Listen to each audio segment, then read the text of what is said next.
Hello my dear students, welcome करता हूं मैं भारत पंचाल अगेन आप सबका हमारी नई वीडियो में केमिस्ट्री गुरुजी के यूट्यूब चैनल पर। तो जैसा कि प्रॉमिस किया था, सैंपल पेपर भी स्टार्ट हो गए हैं मेनली सुपरविजन बैच वाले बच्चों के लिए, बाकी ये सभी के लिए होंगे। ये वीडियो चाहता हूं मैं सभी देखें, इसको एंजॉय करें। तो बेटा जी, इसमें मैं सैंपल पेपर करवा रहा हूँ जो सीबीएसई का ऑफिशियल सैंपल पेपर था, अभी 2019 में रिलीज किया था उन्होंने, और बहुत ही ज्यादा हेल्प मिलेगी आपको अपने 2020 के एग्जाम्स के लिए इस सैंपल पेपर से, कि पेपर का पैटर्न कैसे होगा, कैसे कैसे आप लोगों ने आंसर अटेम्प्ट करने हैं। और दूसरी बात, आपको ये पता लगेगा किस किस चैप्टर से किस किस तरह के क्वेश्चन बनते हैं। और जो आप लोग डरते हो ना, न्यूमेरिकल कैसे आते हैं, कन्वर्जन कैसे आते हैं, नेम रिएक्शन कैसे आती है, सारे के सारे इस वीडियो में आपको बहुत ज्यादा हेल्प मिलने वाली है।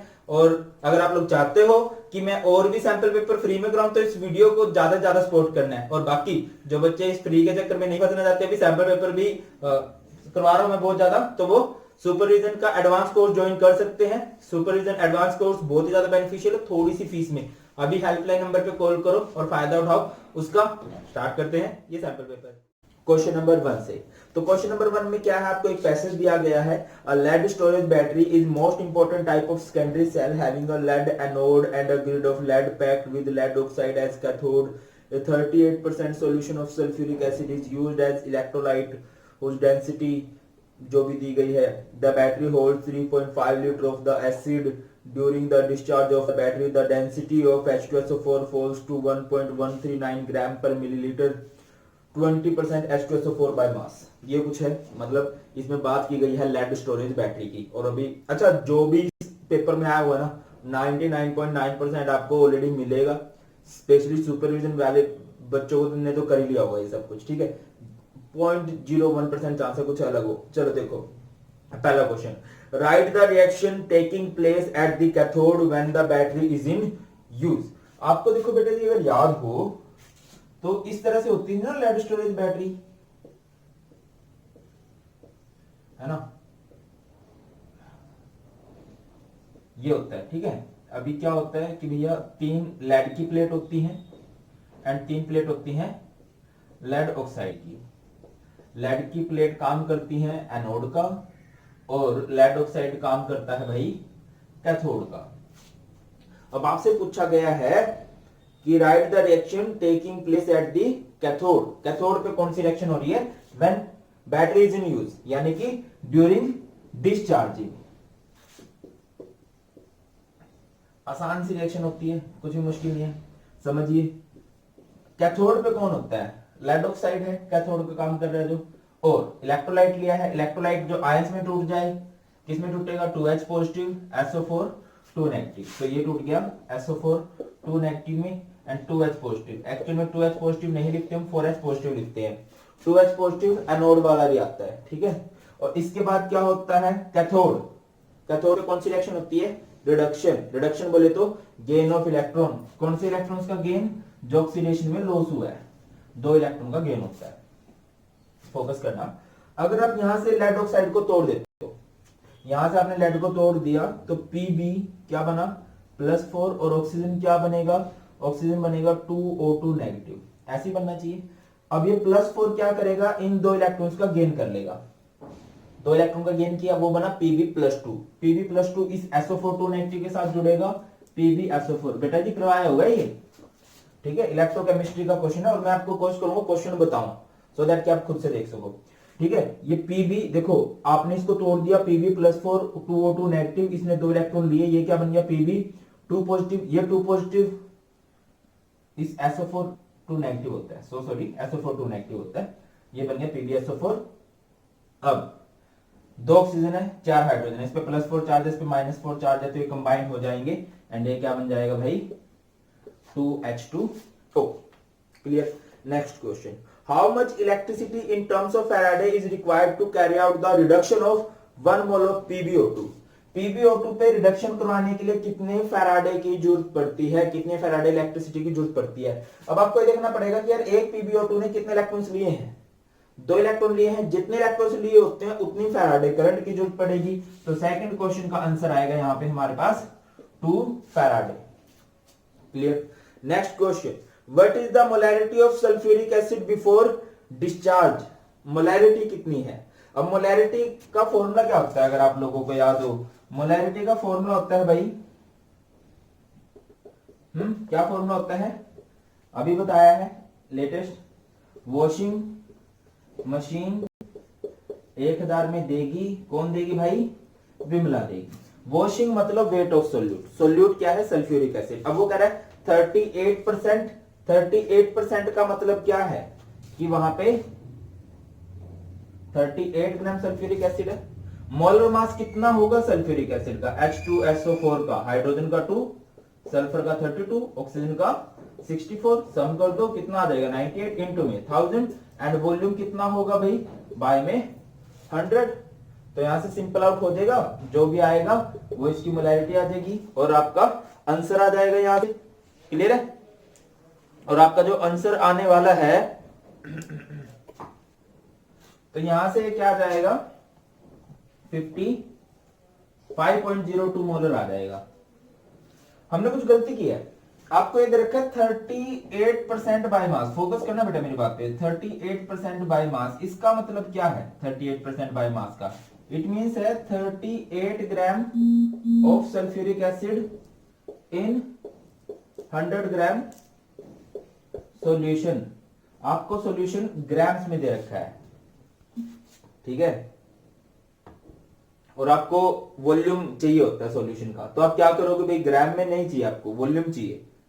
तो वॉल्यूम में कन्वर्ट करने के लिए क्या होता है, डेंसिटी होती है ना, तो जिससे आप इसको किस में कन्वर्ट कर दोगे, इसका वॉल्यूम निकाल लोगे। अब इसकी डेंसिटी चेक करो, डेंसिटी दी हुई है क्या, दी हुई है 1.294, ये 1.294 ऊपर चला जाएगा। समझ में आ रही है ऊपर से जा रही है, मैंने क्या बोला, ये अब आ जाएगा 5.02। मैं बताता हूं मैंने क्या बोला आपको, देखो बेटा, उसने बोला 38% बाय मास, सल्फ्यूरिक एसिड है जिसका मास 38%, it means 38 gram sulphuric acid है 100 ग्राम सॉल्यूशन में। अब मोलैरिटी निकालने के लिए आपको वॉल्यूम की जरूरत होती है, तो मास बाय वॉल्यूम करके आप कर दोगे, वॉल्यूम निकाल लोगे। डेंसिटी का फॉर्मूला क्या होता है, मास बाय वॉल्यूम, आपको वॉल्यूम निकालना है तो ये क्या रहेगा formula, mass by density, mass 100 by density, by की डेंसिटी ऊपर चलेगी, और मोलैरिटी जब भी निकालते हैं तो इनटू में मोलर भी लिखना ही पड़ेगा ना।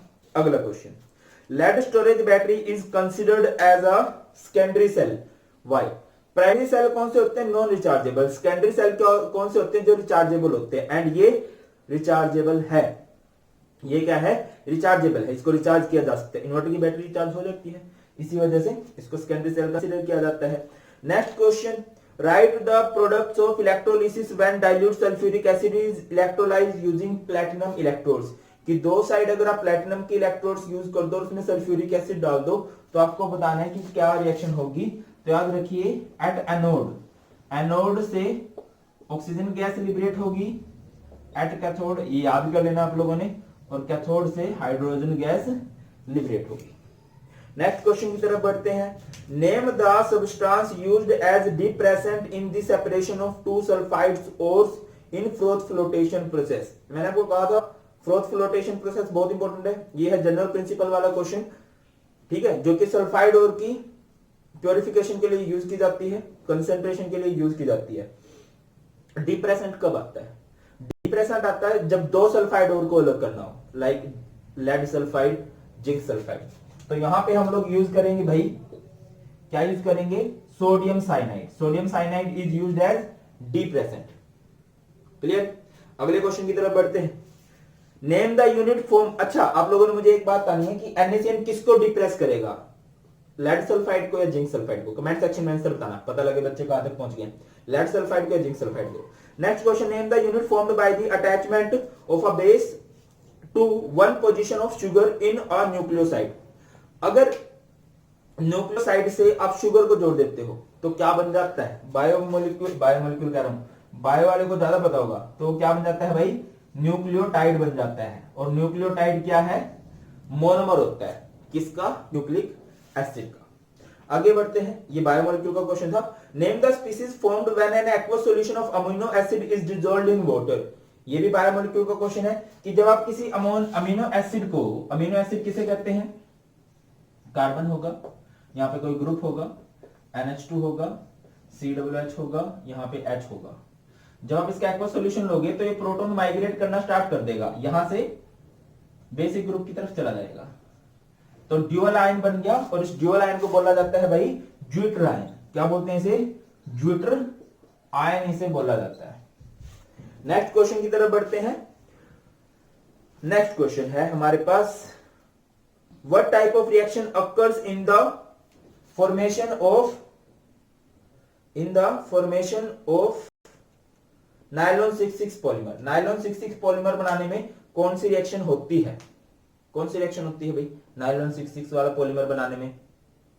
वहां पे रिएक्शन होती है कंडेंसेशन पॉलीमराइजेशन। आई थिंक मुझे वो वाले क्वेश्चन के लिए छोड़ना था ना, चलो अभी छोड़ दूंगा, अभी याद रखा जाएगा।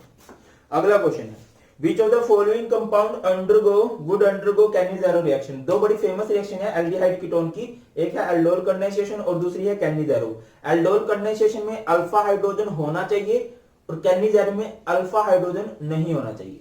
जरूरी बात, अल्फा हाइड्रोजन नहीं होना चाहिए। तो अल्फा हाइड्रोजन किस में नहीं है इन केसेस में? That is benzaldehyde. बेंजल्डिहाइड में नहीं होगा।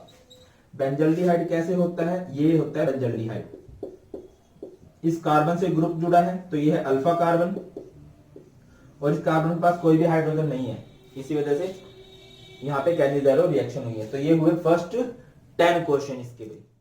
अगला क्वेश्चन देखते हैं, क्वेश्चन नंबर 11। आपको एक स्ट्रक्चर दिया गया है और आपको इसका नाम बताना है, भाई इसका नाम क्या है। एमसीक्यू है और फेल होने की टेंशन छोड़ दो कि कोई बच्चा फेल होगा इस साल, ठीक है। एमसीक्यू आपकी लाज बचा लेंगे, थोड़ा सा पढ़ लेना बस। अब इसका नाम करना है, अब कहां से नाम करें इसका बताइए। देखो यार इंपॉर्टेंट जो रहता है ना वो रहता है डबल बॉन्ड, ठीक है। तो यहां से हम लोग करेंगे 1 2 3 और इसका नाम जो होगा 3 ब्रोमो, ठीक है। उसके बाद होगा 2 क्लोरो, 2 नहीं 1 क्लोरो, 1 क्लोरो। नोमेनक्लेचर जनरली चाहते हैं हैलोल्केन हैलोरिन से ही आए। 3 ब्रोमो 1 क्लोरो, साइक्लिक स्ट्रक्चर है तो साइक्लो, 6 कार्बन है, हेक्स एंड 1 पे डबल बॉन्ड है, हेक्स 1 इन। अब आप देख लो 3 ब्रोमो किसमें है? 1 chloro cyclohexene, that is option number C correct answer है। Next question, when 1 mole of COCl3, important question है एंड ये क्वेश्चन बना है वर्नर थ्योरी से और वर्नर थ्योरी है कोऑर्डिनेशन कंपाउंड में। COCl3 5NH3 was treated with excess of silver nitrate solution, 2 mole of AgCl was precipitated, the formula of the compound is। देखो बेटा कितना आसान सा क्वेश्चन है। COCl3 5NH3 को आपने ट्रीट किया विद एक्सेस ऑफ AgNO3 और वो बोल रहा है कि 2 मोल AgCl बनने चाहिए। 2 मोल AgCl कब बन सकते हैं? अगर बाहर 2 Cl हो। याद रखना बहुत आसान होता है। अगर वो बोल देता 3 मोल AgCl बन रहे हैं, इट मींस बाहर 3 Cl है। अगर वो बोलता 1 मोल AgCl बन रहा है, इट मींस 1 Cl बाहर है। बट उन्होंने बोला 2 मोल AgCl बन रहे हैं, इट मींस बाहर की साइड 2 Cl हैं। बाकी सब सामान अंदर होगा, क्या होगा? CO अंदर होगा, एक Cl अंदर होगा और NH3 कितने अंदर होंगे? 5 होंगे।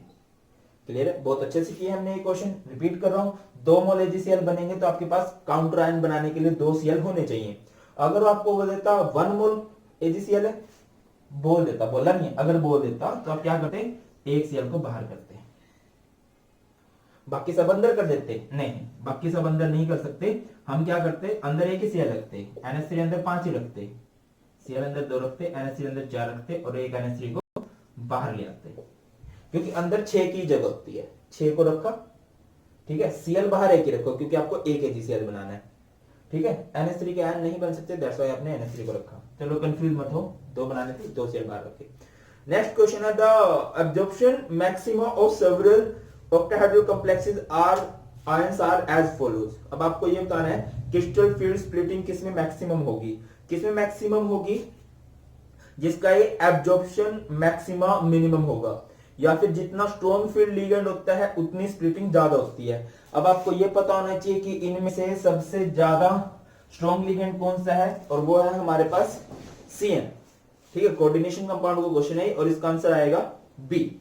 Next question, predict the number of ions produced per formula unit in an aqueous solution of COEN3Cl3। बहुत से बच्चों को इस तरह के क्वेश्चन में भी दिक्कत आती है। COEN3Cl3, इसके आयंस कितने बनेंगे? Cl negative, Cl negative, Cl negative और यहाँ पे COEN3 और इस पे 3 पॉजिटिव। देखो ना भाई, 3 Cl नेगेटिव अलग हो गए, 1 एनायन, 2 एनायन, 3 एनायन और 1 कैटायन। अब आप कहोगे सर एक कहां 3 कैटायन है, ये इस पे 4 3 है, बट पॉजिटिव स्पीसीज एक ही है और नेगेटिव स्पीसीज 3 बनी है, तो टोटल आयन कितने बने हैं, यहां से 4 आयन बने हैं। क्लियर है, ये मैटर नहीं करता उस पे चार्ज कितने हैं, आपको देखना कितने नंबर ऑफ आयंस बने, 1 2 3 और एक पॉजिटिव वाला, तो ये 4, तो यहां से राइट आंसर आएगा ए। नेक्स्ट क्वेश्चन है the incorrect statement about LDP low density polymer के बारे में कौन सी बात झूठी है। लो डेंसिटी जिनकी डेंसिटी लो हो, जिनका बॉइलिंग पॉइंट लो हो, मेल्टिंग पॉइंट लो हो, ठीक है, और इनके बारे में गलत बात लिखी हुई है, it consist of linear molecule. Linear नहीं होते, ये ब्रांच मॉलिक्यूल होते हैं इनके अंदर। और यहाँ पे हमारे कितने क्वेश्चन निपट गए हैं भाई, 15 क्वेश्चन निपट चुके हैं। नेक्स्ट क्वेश्चन है असर्शन और रीजन से रिलेटेड, जिससे सबसे ज्यादा बच्चे डरे हुए हैं, स्पेशली वो जो कॉम्पिटेटिव एग्जाम्स की तैयारी नहीं कर रहे। देखो असर्शन रीजन में क्या है, अगर असर्शन और रीजन दोनों सही हैं, अगर दोनों करेक्ट हैं और जो रीजन है वो असर्शन के लिए करेक्ट है, देन हम लोग यूज करते हैं ए ऑप्शन। दूसरा सुनो, both assertion and reason are correct, assertion और रीजन दोनों करेक्ट है, but reason is not correct for assertion. समझ रहे मेरी बात क्या कह रहा हूं, असर्शन रीजन दोनों करेक्ट हो और रीजन करेक्ट हो असर्शन के लिए, देन हम यूज करते हैं ए। असर्शन और रीजन दोनों करेक्ट हैं अपनी जगह, दोनों सही बात बोल रहे हैं, बट रीजन सही नहीं है उस असर्शन के लिए, देन हम यूज करते हैं बी। अगला सुनो, असर्शन इज करेक्ट अगर असर्शन सही हो और रीजन सही ना हो, देन हम यूज करते हैं सी, और अगर असर्शन सही ना हो सिर्फ रीजन सही हो, देन हम लोग यूज करते हैं डी। क्लियर, चलिए बेटा स्टार्ट करते हैं पहले क्वेश्चन से। पहला क्वेश्चन क्या है, पहला क्वेश्चन है भी हमारे पास, the two strands in double bond helix structure of DNA are complementary to each other. DNA में जो दो स्ट्रैंड होते हैं वो कंप्लीमेंट्री होते हैं एक दूसरे के लिए, ये बात सही है, असर्शन सही है। Disulphide bonds are formed between specific pair of bases, उनके अंदर जो बेसिस होते हैं, आपको याद हो एडेनिन गुआनिन, वो वाले जो बेसिस होते हैं उनके बीच में कौन सा बॉन्ड बोल रहा है, डाइसल्फाइड बॉन्ड। ये बात सही नहीं है, उनके बीच में कौन सा बॉन्ड होते हैं, एक्चुअल में हाइड्रोजन बॉन्ड होते हैं। तो यहां पे असर्शन सही था, रीजन सही नहीं था, तो इस क्वेश्चन का आंसर आएगा सी। नेक्स्ट क्वेश्चन की तरफ बढ़ते हैं, glucose reacts with hydroxylamine to form an oxime. Glucose react करता है किसके साथ, ग्लूकोज का फॉर्मूला अगर आपको याद हो, ग्लूकोज का फॉर्मूला होता है CHOH4 एंड CH2OH। इसकी रिएक्शन हमने कर दी हाइड्रोक्सिलामाइन के साथ। हाइड्रोक्सिलामाइन क्या होता है, ये ठीक है, ये इसके साथ रिएक्ट कर जाता है, माइनस हो जाता है H2 एंड यहाँ पे बन जाता है NOH, ठीक है, इसे बोलते हैं ऑक्साइन। करवाया हुआ है मैंने आपको, एंड नीचे है CH2OH। अब बात पे फोकस कीजिए, क्या बात कही गई है, and also add a molecule of hydrogen cyanide to give cyanohydrin। अगर आप इसकी रिएक्शन HCN के साथ करवा दोगे तो क्या बन जाएगा, साइनोहाइड्रिन बन जाएगा, जो कि इंपॉर्टेंट कंपाउंड है, ये बात सही है। The carbonyl group is present in open chain structure of glucose, ये ग्लूकोज का स्ट्रक्चर उस पर कार्बोनिल ग्रुप है। कार्बोनिल ग्रुप किसे कहते हैं, एल्डिहाइड को, कीटोन को, है ना। तो यहां पे दोनों बात सही है, असर्शन भी सही है और रीजन भी सही है, असर्शन भी सही हो रीजन भी सही हो, और रीजन सही है असर्शन के लिए, तो यहां पे हम लोग क्या यूज करेंगे, ए। अगले क्वेश्चन की तरफ बढ़ते हैं, the acidic strength of halogen acid varies in the order HF की सबसे ज्यादा बोली गई है, then HCl, then HBr, then HI। ये बात गलत दी गई है। एक्चुअल में तो एसिडिक स्ट्रेंथ का ऑर्डर क्या होता है, सबसे ज्यादा एसिडिक होता है HI, फिर होता है HBr, फिर होता है HCl, फिर होता है HF। सबसे ज्यादा एसिडिक HI होता है। पी ब्लॉक में हमने क्वेश्चन किया था, क्यों होता है ये सबसे ज्यादा एसिडिक, बॉन्ड लेंथ बहुत ज्यादा हो जाती है, बॉन्ड को ब्रेक करना बहुत आसान है, H बहुत आसानी से निकल जाएगा, यानी कि यह असर्शन गलत है। The bond dissociation enthalpy of halogen acid decreases in the order HF की सबसे ज्यादा होगी bond dissociation enthalpy, then HCl, then HBr, then HI। सबसे ज्यादा बॉन्ड एनर्जी किसकी है, ऑब्वियसली HF की होती है, तभी तो ये अच्छा एसिड नहीं है, और सबसे कम होती है HI की। ये ऑर्डर करेक्ट दिया गया है, क्लियर है। तो यहाँ पे असर्शन गलत है, रीजन सही है, असर्शन गलत है, रीजन सही है, असर्शन गलत है, रीजन अगर सही है, तो यहाँ पे इसका आंसर आएगा भाई डी। नेक्स्ट क्वेश्चन की तरफ बढ़ते हैं, C2H5OH ethanol is a weaker base than phenol. ये क्या बात है, एक एलिफेटिक कंपाउंड को हम कह रहे हैं एरोमेटिक से वीकर बेस है, मतलब हम एरोमेटिक को कह रहे हैं कि स्ट्रॉन्ग बेस है। ऐसा कभी भी नहीं होता। ऑर्गेनिक में याद रखो, एरोमेटिक हमेशा एसिडिक कैरेक्टर बढ़ाते हैं, हमेशा हमेशा ड्यू टू रेजोनेंस बढ़ाते हैं। तो यहाँ पे असर्शन गलत है, आगे पढ़ो ही मत, पढ़ना पढ़ लेना, गलत है। अल्कोहल फिनोल ईथर का क्वेश्चन है ये। नेक्स्ट इसका रीजन समझिए। In phenol the lone pair of electrons on oxygen is withdrawn towards the ring to due to resonance. कि फिनोल में, फिनोल ये है, इसके जो लोन पेयर इलेक्ट्रॉन होते हैं वो रिंग की तरफ खींचे जाते हैं। ये बात सही है। यहां पे असर्शन गलत था, रीजन सही है। तो यहां पे भी आंसर क्या आएगा भाई? डी आ जाएगा। Next question, aryl halide undergo nucleophilic substitution reaction with ease. No, it's not correct. Aryl halide haloarenes नहीं करते वे, कौन करते हैं? अल्काइल हैलाइड, ठीक है, वो डिपेंड करता है SN1 है, SN2 है, उसका फंडा रहता है। तो असर्शन ये भी गलत है। The carbon halogen bond in L halide has partial double bond character.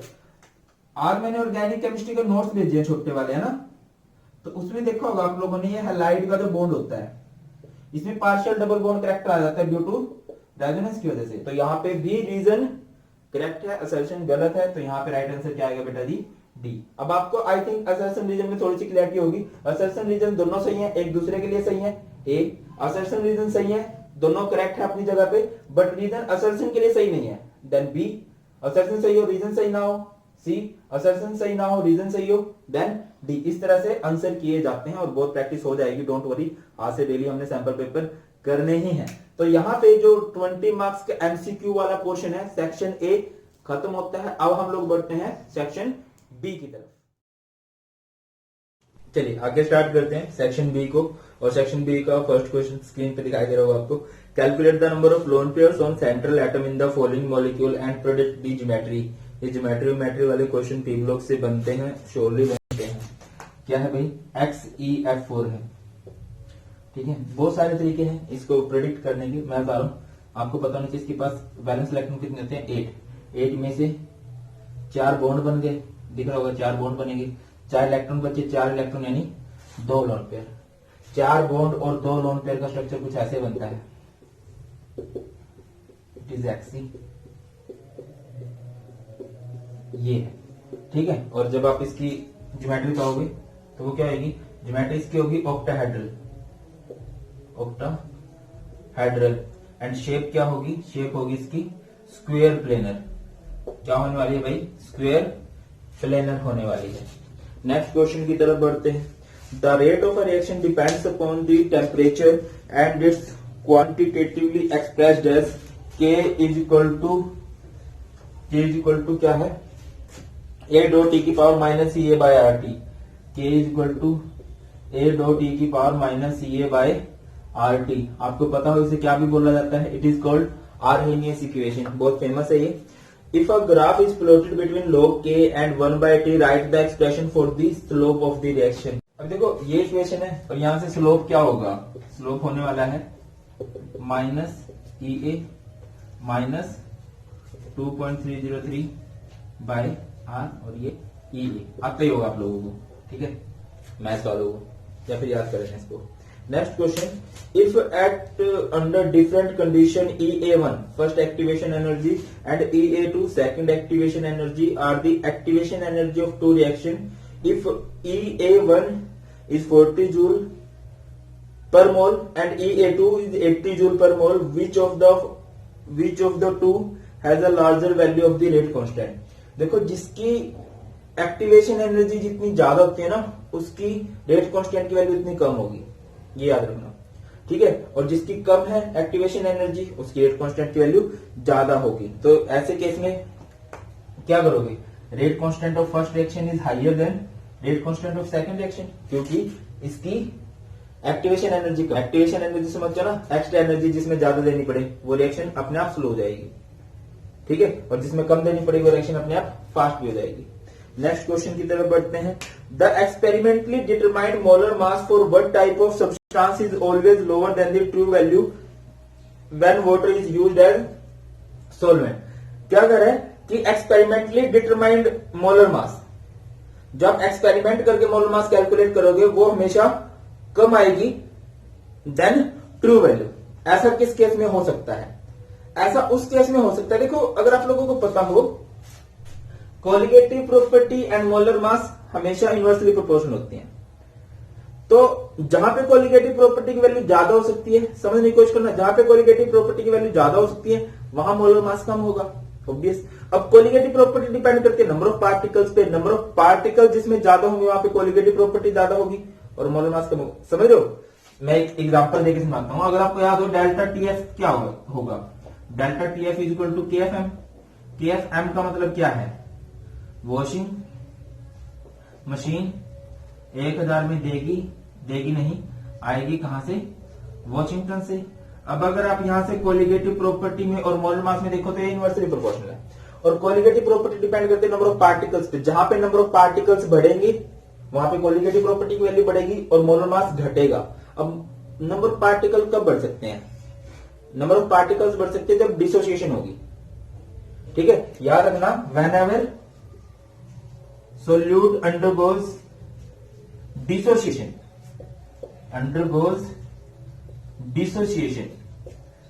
Dissociation होगी जब वो टूटेगा। जैसे कि मैं आपको एक एग्जांपल दूं, KCl है, KCl किसमें टूट जाता है? K पॉजिटिव में Cl नेगेटिव में, तो दो आयन बन गए, दो पार्टिकल बन चुके हैं। और जैसे नंबर ऑफ पार्टिकल बढ़ेंगे कोलिगेटिव प्रॉपर्टी बढ़ेगी, मोलर मास घटेगा। एग्जांपल है KCl। आगे बढ़ते हैं, आगे क्या क्वेश्चन उन्होंने पुट किया है? Explain, give an example of such a substance and one example of such a substance which does not show a large variation from true value. और एक ऐसा भी एग्जांपल दो जिसमें ज्यादा डिफरेंस नहीं आता। ऐसे सब्सटेंस कौन से होते हैं जिनमें एसोसिएशन डिसोसिएशन नहीं होती, तो वो ज्यादा डिफरेंस भी नहीं आता। एग्जांपल क्या हो सकता है इसका? देखो इलेक्ट्रोलाइट होते हैं वो टूटते हैं इसमें, तो यहाँ पे एग्जांपल हो जाएगा ग्लूकोज। ये ऑर्गेनिक सब्सटेंस नहीं टूटा करते, तो वैल्यू में ज्यादा डिफरेंस भी नहीं बनता। नेक्स्ट क्वेश्चन है CH3 CH2 COOH Cl2 red phosphorus. बड़ी फेमस रिएक्शन है। इस रिएक्शन को बोला जाता है बेटा जी HVZ रिएक्शन।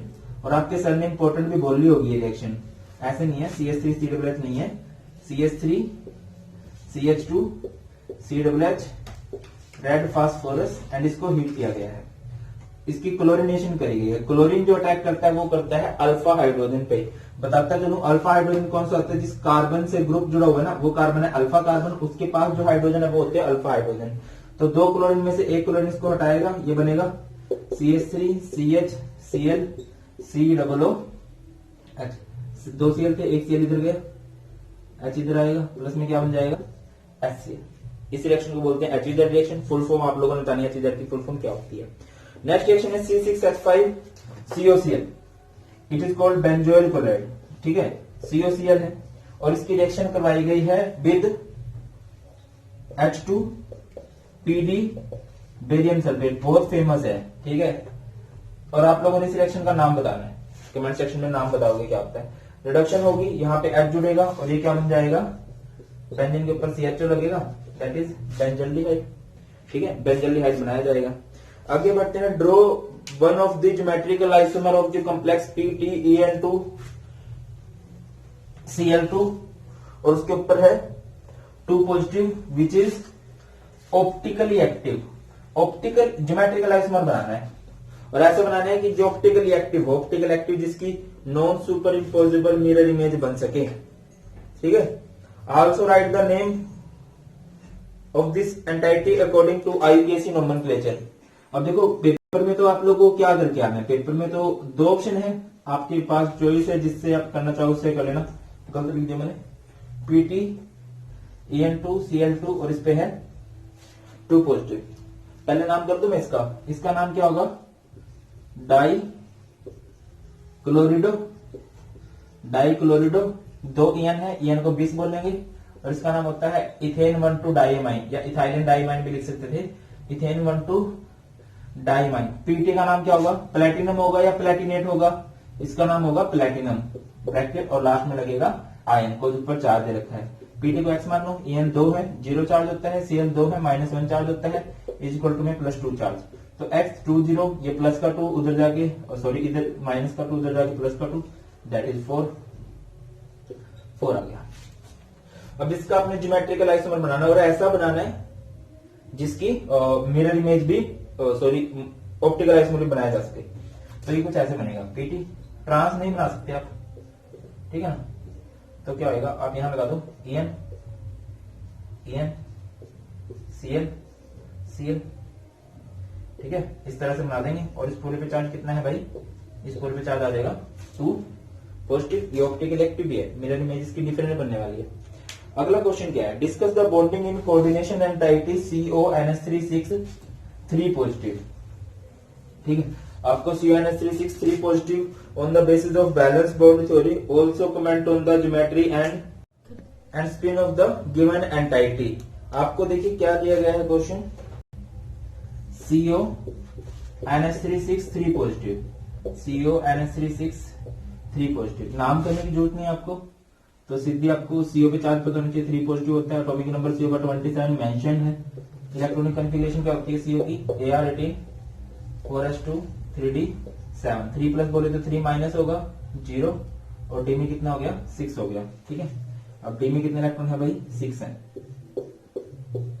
1 2 3 4 5 and here 6। यहाँ पे हम बनाएंगे 4s और यहाँ पे बनाएंगे 4p। ये है 3d, ये है 4s और ये है 4p। अब हमने इसमें लिगेंड्स को फिल करना है। अब लिगेंड है NH3। अब आपको पता होना चाहिए CN CO NH3, these all are strong ligands and strong ligands का काम क्या होता है, अनपेयर को पेयर कर देना, अनपेयर को पेयर कर देना। तो यहाँ पे इनकी पेयरिंग हो जाएगी, ठीक है। और यहाँ पे आप लोग लिगेंड्स की फिलिंग करोगे, ठीक है। लिगेंड एक ऑर्बिटल में ही आता है, 1 2 3 4 5 6। यहां से हाइब्रिडाइजेशन क्या बनेगी, D2sp3।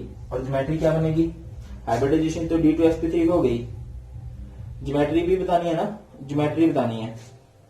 ज्योमेट्री इसकी होगी ऑक्टाहेड्रल, ठीक है, ऑक्टाहेड्रल। एंड ये लो स्पिन कॉम्प्लेक्स है। लो स्पिन किसे कहते हैं, जिसमें पेयर्ड हो। हाई स्पिन किसे कहते हैं, जिसमें अनपेयर्ड हो। तो इसमें पेयर्ड थे। और कुछ क्वेश्चन भी पूछा गया क्या, नहीं, और कुछ नहीं पूछा गया। कलर पूछा जाए तो कलरलेस होगा, ये डायमैग्नेटिक होगा, ये इनर ऑर्बिटल कॉम्प्लेक्स होगा, जिसमें अंदर का डी यूज हो जाता है ना लिगेंड्स की फिलिंग के लिए, वो इनर ऑर्बिटल कॉम्प्लेक्स होता है। नेक्स्ट क्वेश्चन है, what is meant by vapour phase refining. Vapour phase refining किसे कहते हैं भाई, the process in which impure compound is treated with. Impure compound को हम लोग ट्रीट करते हैं, किसके साथ ट्रीट करते हैं, विद ए सुटेबल कंपाउंड, ये suitable chemical to form a volatile compound which is again heated to get pure metal. Vapour phase refining पक्का आने के चांसेस हैं, ठीक है। अब देखो बेटा जी एग्जांपल, अच्छा इसके दो मेथड होते हैं, एक होती है मोन्ड प्रोसेस और एक होता है van Arkel method. Mond process में क्या है, जैसे आपके पास निकल है और ये इम्प्योर है, इसके साथ आपने 4CO के साथ इसको ट्रीट किया, ठीक है, क्या होगा, ये NiCO4 होगा, ठीक है। ये इम्प्योर है, ये वोलेटाइल कंपाउंड बना, इसको आपने हीट किया तो ये Ni और 4CO अलग। अब ये क्या हो चुका है, ये प्योर हो चुका है। नेक्स्ट है, right and explain the reaction involve in the extraction of gold. Gold देखिए वैसे तो प्योर होता है, ठीक है, हल्की फुल्की सी इम्प्योरिटीज होती है। अब देखो नेक्स्ट क्वेश्चन है कि गोल्ड को रिफाइन करना है, और गोल्ड की रिफाइनिंग के लिए हम लोग कौन सी प्रोसेस यूज करते हैं, gold is refined by leaching, ठीक है। वैसे तो गोल्ड प्योर ही होता है, ठीक है। आपके पास गोल्ड है, उसकी रिएक्शन आप लोग साइनाइड आयन के साथ करोगे, ठीक है, विद वाटर एंड ऑक्सीजन, 1 2 का 4 2 जा 8 ऐसे होता है। तो यहाँ पे बनता क्या है, यहाँ पे बनता है AuCN2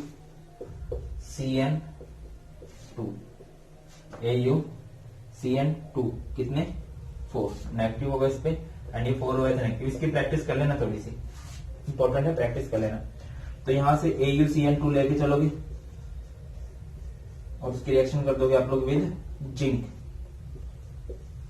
तो क्या होगा, जिंक इस प्योर गोल्ड को बाहर निकाल देगा और ये बन जाएगा ZnCN4 एंड यहाँ पे क्या बनेगा भाई, ZnCN4 बन गया, ऊपर नेगेटिव चार्ज और बाहर निकलेंगे 2A। नेक्स्ट क्वेश्चन की तरफ बढ़ते हैं। नेक्स्ट क्वेश्चन देखिए, right one of the following compound will undergo hydrolysis at a faster rate by SN1 mechanism। अब देखो यार, जो मैंने आपको इम्पोर्टेंट बोला है वही इन्होंने सैंपल पेपर में दे दिया है, ठीक है। और ये नहीं है कि सैंपल पेपर में दिया तो मैंने इम्पोर्टेंट बोला है, यही टॉपिक केमिस्ट्री में इम्पोर्टेंट रहते हैं। SN1 SN2 से रिलेटेड बहुत क्वेश्चन बनते हैं। अब आपको पता होना चाहिए दैट कि SN1 और SN2 में क्या फंडा रहता है। SN1 में क्या होता है, SN1 में मैटर करती है स्टेबिलिटी ऑफ कार्बोकेटाइन, और SN2 में steric hindrance important role play करता है। तो कार्बोकेटाइन की स्टेबिलिटी का क्या होता है, सबसे ज्यादा स्टेबल होता है टर्सरी कार्बोकेटाइन, फिर सेकेंडरी और फिर प्राइमरी। और अगर दूसरी बात करूं तो एराइल भी अच्छे से शो कर सकते हैं इसको, और दूसरे कौन से शो कर सकते हैं, दूसरे इनको शो कर सकते हैं, ये आप लोगों ने मुझे बताना है, ठीक है। दूसरे एक और होते हैं, स्पेशली मैंने नोट्स में आपको बताया था, ठीक है। अब आपसे क्वेश्चन पूछा गया है, एराइल नहीं बोलूंगा मैं, बेंजाइल, ठीक है। यहां पे है CH2Cl, एराइल नहीं होता, बेंजाइल होता है। CH2Cl है और ये है CH3 CH2 CH2Cl। अब आपसे पूछा गया इन दोनों में से SN1 कौन फास्टर शो करेगा, तो my answer is this one and your answer should be this one, ठीक है। यही फास्टर शो करेगा, क्यों, क्योंकि यहां पे ये अगर जाएगा न्यूक्लियोफाइल बन गया जो कि स्टेबलाइज है, इसको बोलते हैं रेजोनेंस स्टेबलाइज, ठीक है। और यहाँ पे जो है इसका आंसर भी रेजोनेंस से होता है। आप लोगों ने मुझे बताया कि यहाँ पे एक और क्या था, ये क्या होता है भाई, रेजोनेंस स्टेबलाइज होता है, और ये रेजोनेंस स्टेबलाइज नहीं हो पाता, इसी वजह से ये SN1 को फास्टर शो करेगा। और यहाँ पे हमारा सेक्शन बी भी कंप्लीट हो जाता है। करते हैं और स्टार्ट करते हैं सेक्शन सी को। ए और बी कर चुके हैं। क्वेश्चन नंबर 1 आपको स्क्रीन पे दिखाई दे रहा होगा, और अभी थोड़े से अच्छे वाले numerical. Question number 1, calculate the freezing point of a solution containing 0.5 gram KCl whose molar mass is 74.5 gram per mole dissolved in 100 gram water, assuming KCl to be 92% ionized and KF for water is 1.86 kilogram kg per mole। Focus कीजिए इस बात पे। आपको क्या calculate करना है, freezing point. देखो जब भी न्यूमेरिकल कभी दे रखो, आता है एक अलग बात है, नहीं आता वो अलग बात है। पहले आपको स्टेटमेंट के अकॉर्डिंग तो पता हो। देखिए आपको दिया है 0.5 ग्राम KCl, यानी कि वेट ऑफ सोल्यूट आपको दिया गया है 0.5 ग्राम। इसका मोलर मास भी बताया गया है, अच्छी बात है कि मोलर मास पेपर में दिया गया है कितना, और गिवन होता है 74.5 ग्राम पर मोल। उसके बाद आपको वेट ऑफ सॉल्वेंट भी दिया गया है जो कि है 100 ग्राम। उसके बाद आपको दिया गया है KF for water is 1.86 kelvin KG पर मोल। अच्छा मैं एक चीज बताता चलूं, ये जो KF होता है ना, ये सॉल्वेंट के लिए होता है, याद रखना ये बात, ठीक है। तो बस यही कुछ डाटा आपको गिवन है। अच्छा ये भी दिया गया है कि KCl कितना आयनाइज हो चुका है, 92% आयनाइज हो चुका है। अब देखिए आप लोगों को कैलकुलेट क्या करना है, what we have to calculate, we have to calculate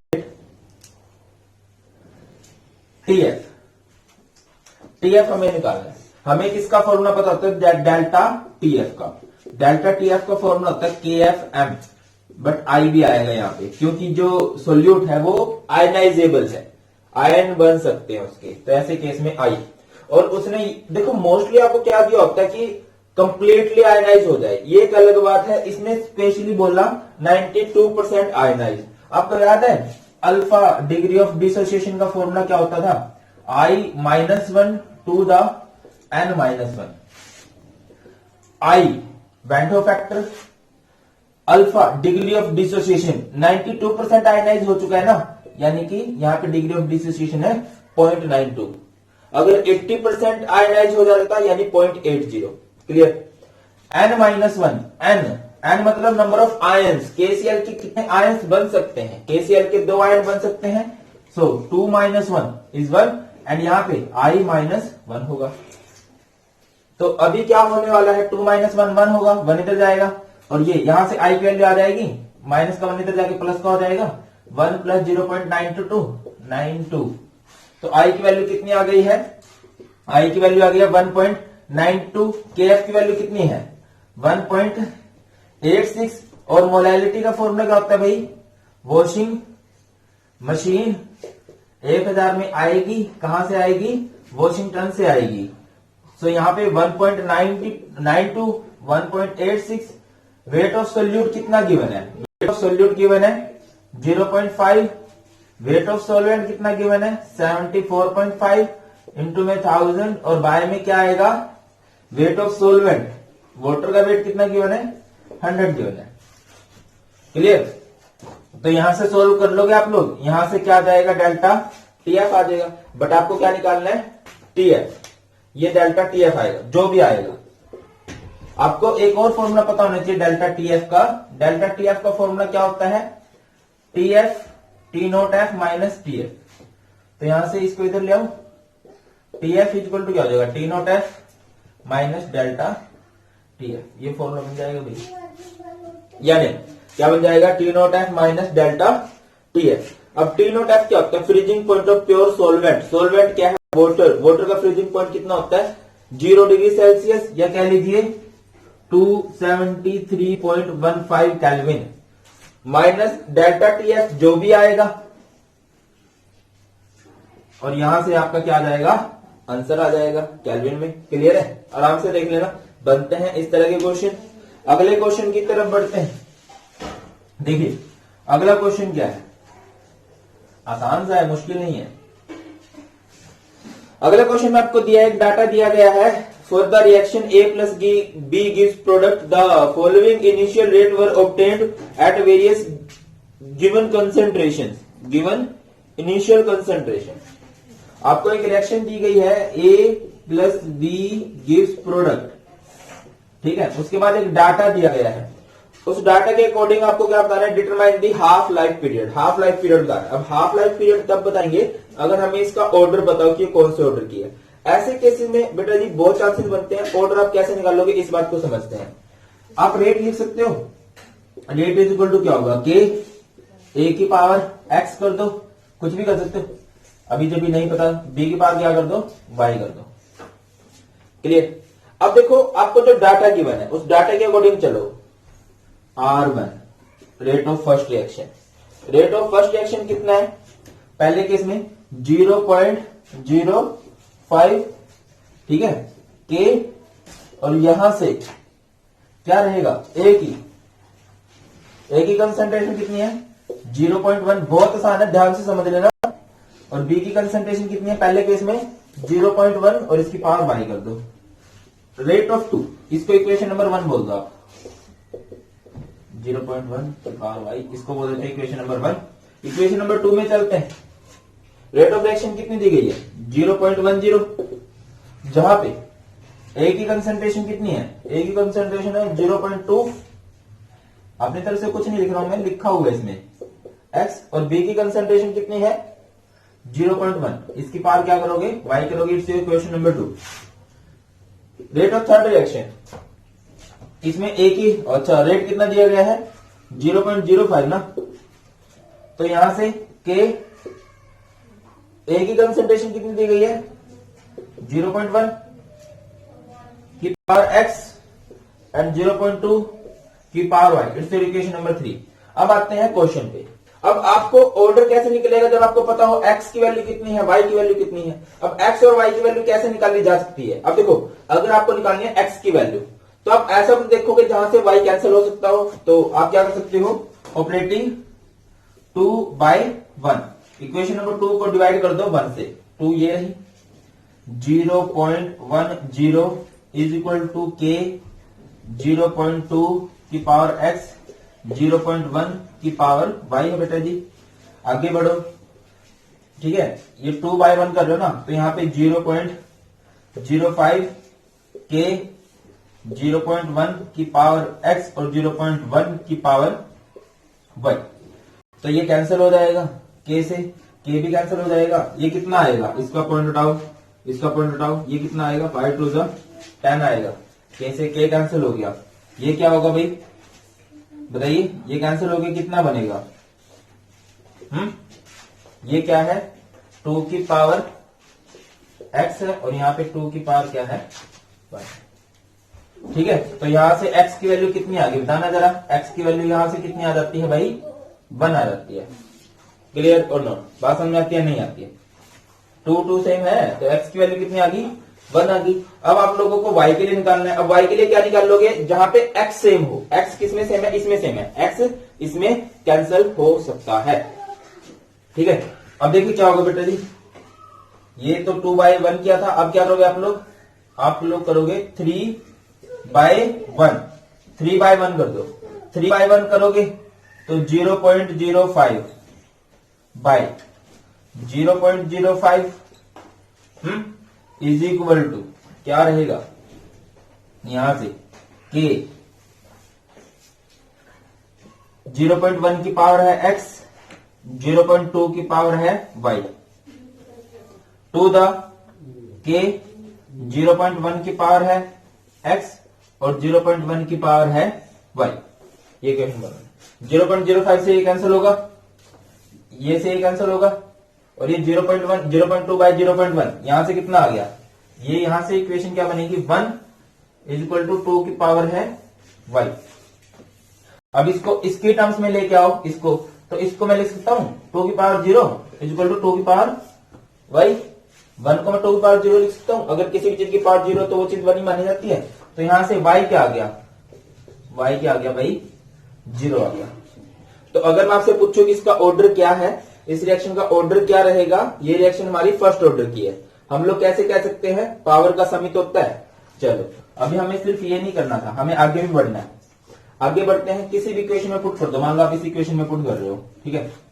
ये क्या हो गया 0.05 इज इक्वल टू के 0.1 की पावर x की वैल्यू कितनी आई है, x की वैल्यू आई है 1 और 0.1 की पावर कितनी आएगी 0।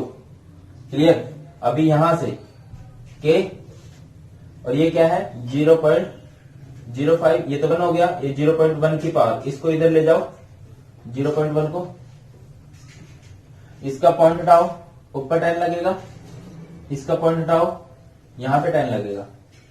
क्लियर है, तो ये कितना बन गया भाई 100 आएगा। यहाँ पे k की वैल्यू कितनी आ गई है पॉइंट, रेट कांस्टेंट कितना आ जाएगा 0.5 आ जाएगा। अब आप लोगों को क्या निकालना है, हाफ लाइफ पीरियड निकालना है। ऊपर यहाँ पे करवा रहा हूं मैं, हाफ लाइफ का फॉर्मूला क्या होता है, t half is equal to 0.693 by K, 0.693 by में के की वैल्यू कितनी है 0.5, मैथमेटिकल है, हो जाएगा यहाँ से। टी हाफ फर्स्ट ऑर्डर के लिए ये फॉर्मूला होता है ना 0.693 बाई के होता है। चलिए अभी बढ़ते हैं अगले न्यूमेरिकल की तरफ। अच्छा ये नेक्स्ट क्वेश्चन देखिए, और में है, चाहो तो जो आपका आसान लगे वही करना और वही करोगे भी आप। क्वेश्चन नंबर 29 का सेकंड पार्ट है। First order reaction is 50% complete in 50 minute at 300 kelvin and the same reaction is again complete in 25 minutes at 350 Kelvin. Calculate the activation energy of the reaction. अब देखो activation energy निकालने के लिए हमारे पास है Arrhenius equation. यहाँ पे दो टेम्परेचर के अकॉर्डिंग डाटा दिया गया है, कैसे करोगे 50% कह रहा है ना। टी हाफ का फॉर्मूला क्या होता है, टी हाफ कितना होता है 0.693 बाय के। ठीक है, के को इधर रख लो केवल, ये क्या हो गया 0.693। टाइम कितना लग रहा है इस रिएक्शन को पूरा होने में, पहले वाले रिएक्शन को पूरा होने में लग रहे हैं 50 मिनट, 50 मिनट एट, और टेम्परेचर कितना है वहां पे 300 केल्विन है। अगर मैं K2 की बात करता हूं, K2 की बात कर लो आप लोग, फॉर्मूला क्या होगा 0.693 बाय टी हाफ। कितना टाइम लग रहा है उस रिएक्शन को पूरा होने में 25 मिनट लग रहे हैं एट, जहां पे टेम्परेचर कितना है 350 केल्विन है। ये डाटा है और तो कुछ नहीं है भाई। टी हाफ का फॉर्मूला क्या होता है 0.693 बाय के होता है ना फर्स्ट ऑर्डर के लिए, के को इधर ले गया 0.693 बाय टी हाफ हो जाएगा। तो दो रेट कांस्टेंट हो गए क्योंकि दो अलग अलग रिएक्शन की, उसी रिएक्शन की बात की गई है बट अलग अलग किस पे बात की गई है, टेम्परेचर पे बात की गई है, और अलग अलग टेम्परेचर पे रेट कांस्टेंट भी अलग अलग होते हैं। तो यहां से हम लोग क्या कर सकते हो, आप लोग K2 बाय K1 कैलकुलेट कर सकते हो। कैसे होगा, K2 क्या है, हाँ K2 इज 0.693 बाई 25, K1 क्या होगा 0.693 बाई 50, इसको ऐसे लिख सकता हूं 50 बाई 0.693, पता है ना 4 टाइम्स अपॉन में तो ऐसे हो जाएगा 0.693 से 0.693 कैंसिल होगा, K2 बाई K1 कितना आ गया यहाँ से 2 आ गया। तो अगर आपको आर्हेनियस इक्वेशन याद हो, आर्हेनियस इक्वेशन क्या होती है, log K2 by K1 is equal to, यहां पे क्या होता था ऐसे होती थी भाई वो, is equal to EA by 2.303 R 1 by T1 minus 1 by T2 log K2 by K1, K2 by K1 की वैल्यू कितनी आई है log 2, और log 2 की वैल्यू मैं बता दे रहा हूं आपको 0.3010 होती है। यहां से EA 2.303, गैस कांस्टेंट की वैल्यू कितनी होती है 8.314 इंटू में 1 बाय T1, टेम्परेचर फर्स्ट कितना है 300 minus 1 by T2, temperature second कितना है 350। तो यहां से EA को रख लोगे, बाकी सारा तो मैथमेटिकल है, हो जाएगा। आंसर मैं बता दे रहा हूं आपको, आंसर क्या आएगा, आंसर यहां से आएगा 12.104। ठीक है, नेक्स्ट क्वेश्चन की तरफ बढ़ते हैं भाई, और ये दोनों ना इंपॉर्टेंट न्यूमेरिकल बन जाते हैं, सैंपल पेपर से आइडिया ले लो थोड़ा सा। Next question, which of the following electrolyte is most effective for the coagulation of AgI by Ag positive sol, AgI by Ag positive sol, एक कोलॉइड है जो पॉजिटिवली चार्ज है, Ag पॉजिटिव बोले तो पॉजिटिवली चार्ज कोलॉइड होगा। अब अगली बात वो क्या बोल रहा है आपको, अगली बात आपको बोल रहा है विच of the following electrolyte is most effective for the coagulation, coagulation सबसे फास्टर कौन करेगा। देखो पॉजिटिव को कोएगुलेट कौन कर सकता है, पॉजिटिव को कोएगुलेट कौन कर सकता है जो खुद नेगेटिव हो, और इस पे हमारे लॉ था जिसे हम लोग बोलते हैं हार्डी स्कूल्स लॉ, है ना। आई होप आप सबको पता है, नहीं पता है तो चलो स्पीडली मैं बता दे रहा हूं। हार्डी स्कूल्स लॉ क्या था कि जितना ज्यादा अपोजिट चार्ज होगा उतनी फास्टर वो रिएक्शन होगी। तो अब समझिए MgCl2 है, उसके बाद है भाई K2SO4, उसके बाद है K4FeCN6, मैटर करता है नेगेटिव चार्ज। अगर आप इसको तोड़ो तो Mg पे 2 पॉजिटिव आएगा और Cl पे कितना आएगा 1 नेगेटिव, K पॉजिटिव होंगे 2 और SO4 पे कितना चार्ज आएगा 2 नेगेटिव, K कितने होंगे यहाँ पे 4 पॉजिटिव होंगे, पेपर में नहीं लिख के दिखाना, पेपर में सीधा आंसर करना है। और FeCN पे कितना आएगा, FeCN6 पे भाई जब 4 पॉजिटिव अलग हुए तो इस पे तो 4 नेगेटिव आना चाहिए ना, आना क्या चाहिए, आएगा भी। ठीक है, इस पे 4 नेगेटिव चार्ज आएगा। अब आप लोग देख लो कि सबसे फास्टली कौन कराएगा, जितनी ज्यादा अपोजिट चार्ज होता है उतनी फास्टली होगी, तो यहां से राइट आंसर आएगा K4FeCN6। Next question, what happens when A freshly precipitated FeS3 is shaken with a little amount of a dilute solution of FeCl3, क्या हो जाता है भाई, प्रेसिपिटेट है, उसको शेक करोगे आप लोग किसके साथ, FeCl3 के साथ, तो वो किस में कन्वर्ट हो जाता है, कोलॉइडल स्टेट में कन्वर्ट हो जाता है। नेक्स्ट क्वेश्चन है हमारे पास, out of sulphuric acid and protein which one forms macromolecular colloid, macromolecular colloid कौन से होते हैं, जो लायोफिलिक कोलॉइड्स होते हैं, और लायोफिलिक मतलब लिक्विड लविंग, और लिक्विड लविंग क्या होते हैं, जो ऑर्गेनिक होते हैं। और आपको एक चीज तो दिखिए कि ऑर्गेनिक कौन सा इनमें से, प्रोटीन है। सरफेस केमिस्ट्री का क्वेश्चन था, एंड ये सारे क्वेश्चन सरफेस केमिस्ट्री के हैं। जो 29 क्वेश्चन था वो केमिकल काइनेटिक्स का था, और उसके ऊपर वाला सॉल्यूशन का था।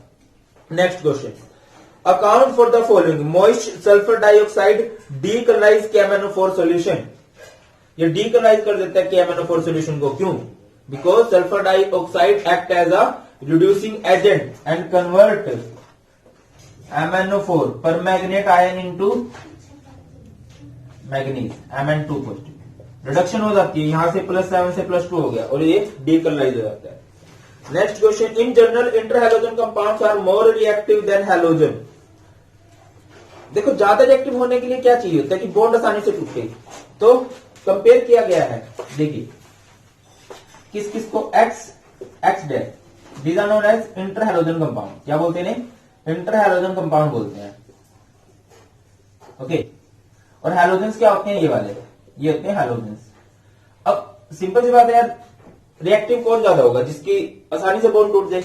तो क्या होता है, दीज आर वीकर, ठीक है, इनका बॉन्ड क्या होता है, वीक होता है इनके कंपैरिजन में, इसी वजह से ये फास्टली रिएक्ट कर जाता है। अच्छा, अगर कभी फ्लोरीन से कंपैरिजन आ जाए कि फ्लोरीन में से, हैलोजन में से और इंटर हैलोजन का बॉन्ड में सबसे ज्यादा एक्टिव कौन है, तो यहाँ पे फ्लोरीन है, क्योंकि फ्लोरीन का बॉन्ड और ज्यादा वीक है, वो आसानी से टूट जाता है फ्लोरीन का बॉन्ड भी। नेक्स्ट क्वेश्चन है, ozone act as a powerful oxidising agent. कोई सरप्राइज नहीं दे रहा भाई सीबीएसई को सैंपल पेपर में भी, ये क्वेश्चन बने हुए हैं, ऐसा कोई क्वेश्चन नहीं आ रहा है, ये सारे क्वेश्चन किए हुए हैं अभी। क्या होता है भाई, क्यों करता है पावरफुल ऑक्सीडाइजिंग एजेंट की तरह काम? O3 जो है, O3 डायरेक्ट हो जाता है O2 एंड ऑक्सीजन के अंदर, इसे बोलते हैं नेसेंट ऑक्सीजन। ये जो नेसेंट ऑक्सीजन होता है ना, इसकी वजह से ये किसका काम करता है, ऑक्सीडाइजिंग एजेंट का काम करता है, due to the presence of nascent oxygen, या is to provide nascent oxygen. बहुत आसानी से नेसेंट ऑक्सीजन को, अकेले ऑक्सीजन को प्रोवाइड करता है, ये ऑक्सीजन किसी के साथ भी जुड़ जाता है और ऑक्सीडेशन हो जाती है। टी ब्लॉक का क्वेश्चन है। नेक्स्ट क्वेश्चन है, identify the product formed when one propane 1-ol is treated with concentrated sulfuric acid at 413 Kelvin. Write the mechanism involved for the above reaction. देखो भाई, आपको दिया प्रोपेन 1-ol, प्रोप यानी कितने carbon होते हैं, 3, और 1-ol यानी यहाँ पे OH होगा, CH3 CH2 CH2, और इसको ट्रीट किया गया है विद सल्फ्यूरिक एसिड, और सल्फ्यूरिक एसिड क्या करता है, डिहाइड्रेशन करता है। टेम्परेचर मेंशन करवाया गया है, टेम्परेचर कितना है, 413 केल्विन है, 413 केल्विन है। इस टेम्परेचर पे देखो मैकेनिज्म मैंने टॉप 10 मैकेनिज्म करवा रखा है ना, उनमें से एक मैकेनिज्म ये भी है, आप लोग वहां से चेक करोगे, वरना वीडियो बेफालतू की लेंथी हो जाएगी, ठीक है। 10-15 मिनट मेरे को मैकेनिज्म समझाने में लग जाते हैं। तो बेटा जी क्या होता है, एक और अल्कोहल होगा, CH2 CH2 CH3, तो यहां से OH और H बाहर निकलेंगे, प्लस में क्या बन गया, H2O, और ये CH3 CH2 CH2O CH2 CH2 CH3, ये क्या बन गया, इथर बन गया, और इस इथर का नाम क्या होता है, प्रोपोक्सी प्रोपेन, प्रोपोक्सी प्रोपेन इसका नाम होता है। नेक्स्ट क्वेश्चन की तरफ बढ़ते हैं, give chemical test to distinguish between the following pairs ethanol and propanone. Test भी आए हुए हैं और आपके सर ने कराए भी होंगे, आपको ये आपके भारत सर ने कराए नहीं कराए हैं। इथेनॉल एंड प्रोपेनॉन अभी भेजिए आपको ऑर्गेनिक केमिस्ट्री के शॉर्ट नोट्स की, short notes. Ethanol and propanone का आ गया। देखो ऑर्गेनिक केमिस्ट्री में जो सबसे पॉपुलर टेस्ट है ना, वो है iodoform test, but iodoform propanone पे भी लग सकता है, इथेनॉल पे भी लग सकता है। आपको बताना है कहां कहां पे लगता है, कमेंट सेक्शन में कि आइडोफॉर्म टेस्ट कहां कहां लगता है। चलो, तो यहाँ पे आइडोफॉर्म टेस्ट नहीं आएगा, यहाँ पे हम लोग लगाएंगे टोलेंस टेस्ट।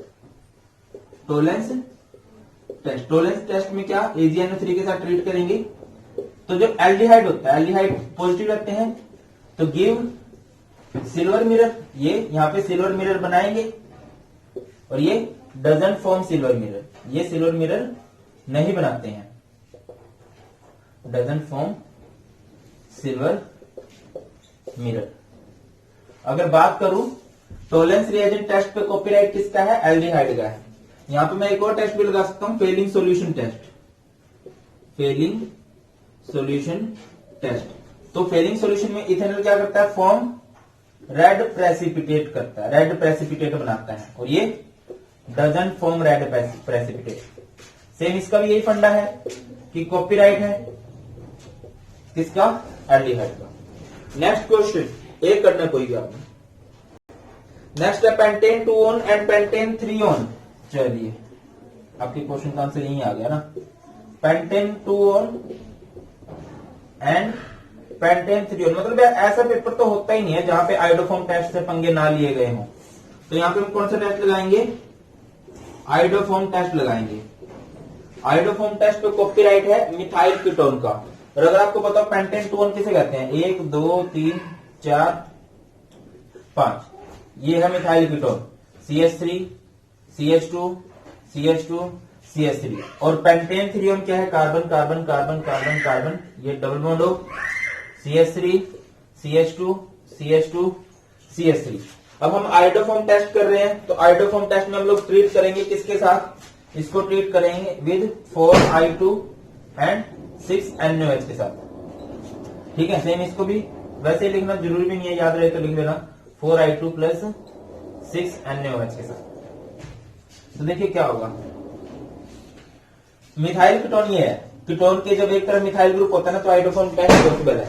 यहाँ पे तो पॉसिबल ही नहीं है, नो रिएक्शन या doesn't give yellow precipitate of iodoform. इसमें क्या होगा, एक तो आइडोफॉर्म बनेगा CHI3 और क्या बनेगा भाई, कितने कार्बन है, 5 है, 5 में से C3H7 COONA 4 का ये बन जाएगा और एक बनेगा पनियन लाई H2O NaI 5 इस तरह से करवाया हुआ ये। ठीक है, यहाँ पे आइडोफॉर्म टेस्ट लगेगा और ये इस CHI3 को आइडोफॉर्म बोलते हैं, इसके येलो प्रेसिपिटेट अपीयर हो जाते हैं। तो इस तरह से हम लोग डिस्टिंग्विश कर सकते हैं। आगे बढ़ते हैं नेक्स्ट क्वेश्चन की तरफ। नेक्स्ट क्वेश्चन क्या है भाई,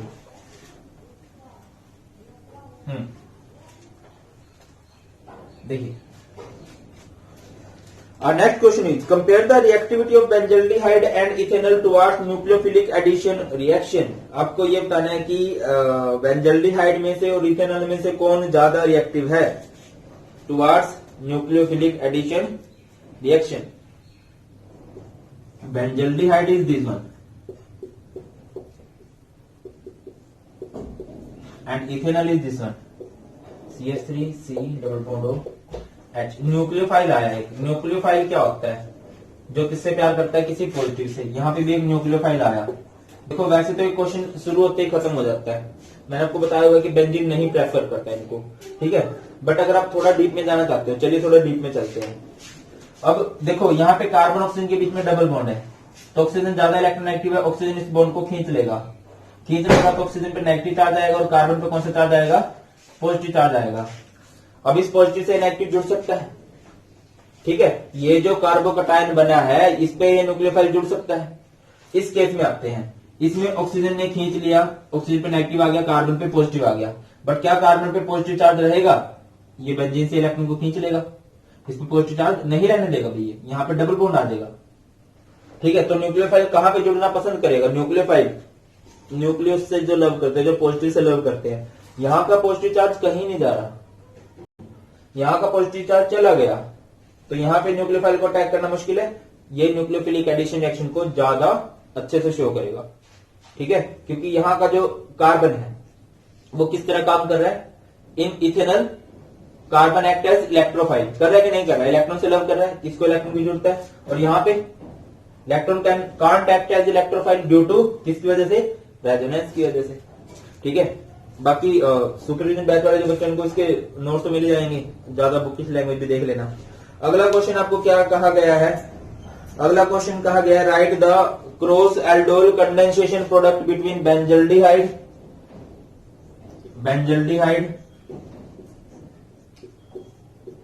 एंड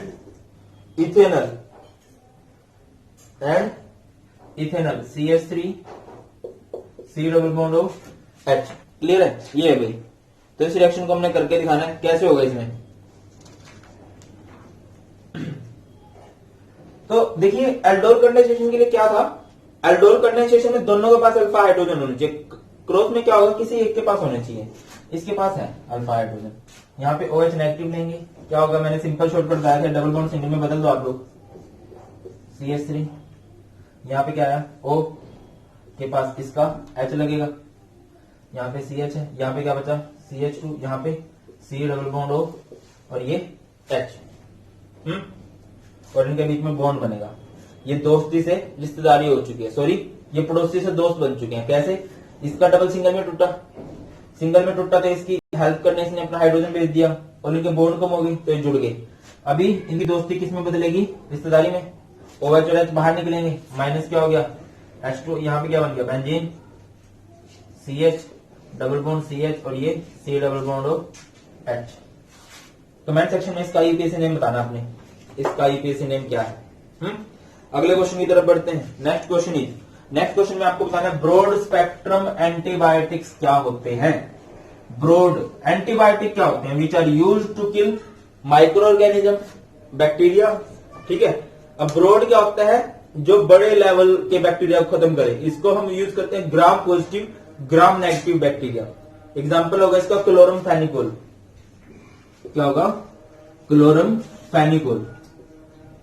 अगला क्वेश्चन आपसे पूछा गया है, एनाल्जेसिक्स किसे कहते हैं? Analgesics pain killer which are used to get relief from pain. Example क्या हो सकता है इसका? Aspirin, paracetamol. क्लियर है?